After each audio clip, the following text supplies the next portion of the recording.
ধরুন কেউ আপনাকে প্রতিদিন ৮৬,৪০০ টাকা করে দিচ্ছে। শর্ত একটাই, এই টাকাগুলো আপনি সেদিনই খরচ করবেন। যা খরচ করবেন না তা হারিয়ে যাবে চিরতরে। ভাবছেন এটা কল্পনা? না, এটাই আপনার জীবন। কারণ প্রতিদিন আপনাকে ৮৬,৪০০ টাকার সেকেন্ড সময় দেওয়া হবে। কিন্তু প্রশ্ন হলো আপনি সেই সময়টাতে কিভাবে খরচ করছেন। বেশিরভাগ মানুষ সময়কে গুরুত্ব দিচ্ছেন না। আবার এই সময়কে গুরুত্ব না দিলে আপনার ক্যারিয়ার এবং লাইফ দুটোই ধ্বংস হয়ে যাবে। তাই এখন আপনি আমাদের ছোট একটা স্টোরি বলছি। এই স্টোরিটা হলো আপনি আর সময়কে গুরুত্ব না দিয়ে থাকতে পারবেন না। রাকিব একটা সাধারণ ছেলে, ছোট্ট একটা গ্রামে থাকে। তার বাবা একজন রাজমিস্ত্রি, দিনরাত খেটে পরিবারের জন্য কিছু টাকা আয় করে। রাকিবের স্বপ্ন ছিল সে বড় হবে, বাবা মাকে আর কষ্ট করতে দিবে না। কিন্তু সে মনে করতো আর সারাদিন সময় কাটাতো আরেক, মানে প্রতিদিন ঘুম থেকে উঠে মোবাইল আড্ডা আর কাম করবো, এই কথাটি দিন একদিন দুপুরে রাকিব স্কুল থেকে বাসায় ফিরল। দেখলো তার বাবা কাঁধে বাঁধা সিমেন্টের একটা বস্তা। হঠাৎ পা পিছলে পড়ে গেলেন তার বাবা, মুখে রক্ত, হাতে চোট। রাকিব ছুটে গিয়ে তার বাবাকে ধরল। তখনই তার বাবার মুখ থেকে একটা কথাই বেরোলো, বাবা আমি বুড়ো হয়ে যাচ্ছি, আর কতদিন পারবো জানি না। তুই যদি সময়টাকে একটু বুঝতিস তাহলে আমি নিশ্চিত হতে পারতাম। সেই রাতে রাকিব ঘুমাতে পারেনি। চোখের পাতায় ঘুম আসছে না, বুকের ভেতরটা যেন হাহাকার করছে।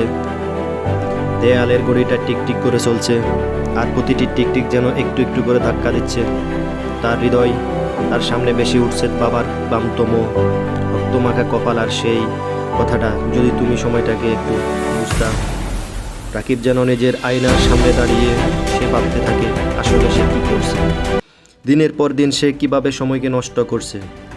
সেই সকল মুহূর্ত 11 করে তার চোখের সামনে ভাসতেছে। যখন বন্ধুদের সঙ্গে অকারণে ঘন্টার পর ঘন্টা আড্ডা দিয়েছে, যখন পড়ার বই থেকে পালিয়ে পড়ে স্ক্রল করছে, যখন মাকে বলছে আবার কাল পড়ব, এসব কথা চিন্তা করে তার হৃদয়ে প্রচণ্ড ঝাঁকুনি খাচ্ছে। সেই রাতেই সেই সিদ্ধান্ত নেই, এই জীবন এই সময় আর নষ্ট করা যাবে না। রাত 2টার দিকে সে উঠে গিয়ে নিজের ডেস্কে বসে ফোনটা অফ করে রাখে, একপাশে ধুলোমাখা বইগুলোকে জেড়ে তোলে। প্রথম পাতা খুলে হঠাৎ যেন একটা আলো তার ভেতরে জ্বলে উঠে। সকাল থেকে সে যেন একদম অন্যরকম। রাকিব প্রতিদিন ভোরে 5টায় ঘুম থেকে উঠে প্রথমে কাজ সময় ভাগ করে নেয়। শেখার সময়, বিশ্রামের সময়, খাওয়া দাওয়ার সময়, পড়াশোনার সময়, সব কিছু পরিকল্পনায় চলে আসে। সে শুধু বই পড়ে না, ইউটিউব দেখে বিভিন্ন স্কিল ও শেখার চেষ্টা করছে। গণিত, ইংরেজি, কম্পিউটার, এমনকি অনলাইন করছে। প্রতিদিন সে নিজেকে জিজ্ঞাসা করে আমি আজ সময়টাকে কতটা সঠিকভাবে ব্যবহার করলাম। বন্ধুরা, রাকিব তখন নতুন অনলাইনে কোনো স্কিল শিখছে, এই দেখে শুরু করলো। অনেকে হাসাহাসি করলো তার উপর, কিন্তু সে জানে সে সময়কে সম্মান দিচ্ছে, আর এই সময় একদিন তাকে সবার উপরে তুলবে। 1 বছর পেরিয়ে গেলে একদিন ডাক্তার এসে চিঠি দিয়ে গেল।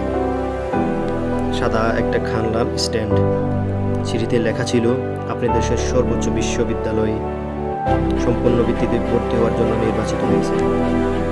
রাকিব থমকে দাঁড়াল, চোখের জলে চিঠিটা বাবার হাতে দেয়। বাবা কাফা হাতে সেই চিঠিটা পড়ে শেষ করলো, তারপর ছেলেকে জড়িয়ে ধরলো।